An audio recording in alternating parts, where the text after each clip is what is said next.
It was late October in the small, quiet town of Woodbury. Halloween was just days away, and the town had been preparing for the annual festival. Hay bales lined the streets, pumpkins were carved and glowing on every doorstep, and the air was crisp with the promise of autumn. But this year, something was different. A traveling carnival had rolled into town, unannounced and unexpected. The carnival set up on the outskirts, just beyond the old abandoned mill. No one in town recognized the name, Harlequin's Midnight Circus, and there had been no flyers or posters heralding its arrival. It simply appeared one foggy morning, its striped tents towering over the tree line, the eerie sound of carnival music floating on the breeze. The children of the town were ecstatic. A carnival right before Halloween? It felt like a gift. Parents were more hesitant. There was something about the carnival that felt off. But the excitement was contagious, and by the time the sun began to set, families were already making their way to the carnival grounds. Inside the carnival, everything seemed normal at first. Games, rides, and food stands lined the pathways, and a funhouse stood in the center. But what caught everyone's attention were the clowns. They were everywhere. Dozens of clowns of all shapes and sizes, some with brightly colored wigs, others in stark black and white costumes, their faces painted in grotesque, exaggerated smiles. They moved through the crowds, handing out balloons to children, twisting them into bizarre, nightmarish shapes. Their laughter echoed across the grounds, high-pitched and unsettling. But as the night wore on, people began to notice that some of the children were missing. At first, it was just a couple of kids, wandered off perhaps or lost in the excitement. But as families frantically searched the carnival grounds, more and more children were nowhere to be found. The air of excitement quickly turned to fear. Parents shouted their children's names, but the clowns merely stood by, smiling silently, their eyes following every movement. One mother, frantic with worry, grabbed a clown by the arm, demanding to know where her son was. The clown's smile widened, and without a word, it pointed to the funhouse. Part 2. The Funhouse of Fear. The funhouse loomed in the center of the carnival like a great gaping maw. Its once whimsical design now seemed menacing in the dim light. The entrance, shaped like a giant clown's face with its mouth wide open, dared visitors to step inside. A group of parents, desperate to find their children, rushed toward the entrance. As they entered, the door slammed shut behind them with a deafening clang, locking them inside. The sound of carnival music filled the air, only now it was warped and distorted, as though being played on a broken record.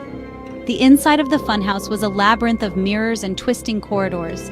Everywhere they turned, they saw distorted reflections of themselves, their faces twisted into grotesque shapes, their expressions frozen in terror.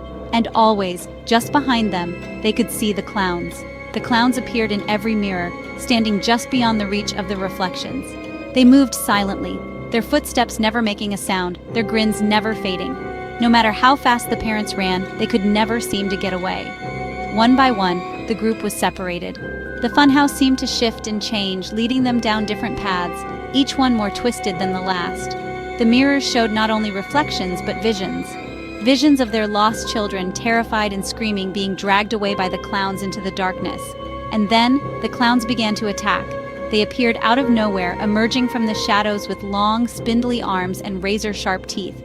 Their painted faces twisted into monstrous grins as they grabbed the parents one by one, dragging them into the darkness, their laughter echoing through the halls. Part 3. The Harvest. Meanwhile, outside the funhouse, the carnival grounds had become eerily quiet. The once bustling pathways were now deserted, save for the clowns who stood motionless, their heads slowly turning to watch anyone who remained. In the center of the carnival, the main tent, which had been closed all night, suddenly lit up with a warm golden glow. A sign above the entrance, written in dripping red paint, read, "The Grand Harvest, tonight only." "Welcome, welcome, my dear guests," the clown spoke, his voice like silk and poison. "Tonight, you are in for a very special treat. The harvest has begun." With a snap of his fingers, the lights dimmed, and the tent filled with the sound of chains rattling. From behind the stage, a procession of clowns emerged, each one dragging with them a child. The children's faces were pale and blank, their eyes wide with terror as they were led onto the stage. The crowd gasped in horror, but no one moved. It was as though they were frozen in place, unable to look away from the horrifying spectacle. The lead clown raised his arms, and the other clowns began their gruesome work. The children were bound to large wooden stakes that had been set up on the stage, their muffled cries filling the tent. The clowns danced around them, their movements erratic and jerky, as if they were puppets being controlled by unseen strings. As the dance reached its climax, the lead clown pulled a large, gleaming knife from his coat. "Now let the harvest truly begin," he hissed. In one swift motion, he brought the knife down, and the children's cries were cut short. Part 4. The Curse of Harlequin's Midnight Circus. The town of Woodbury was never the same after that night. The carnival disappeared as quickly as it had arrived, leaving behind no trace of its existence. The missing children were never found, and the parents who had entered the funhouse were gone, their homes left abandoned. Years passed, and the story of the carnival became a ghost story, whispered among the townspeople.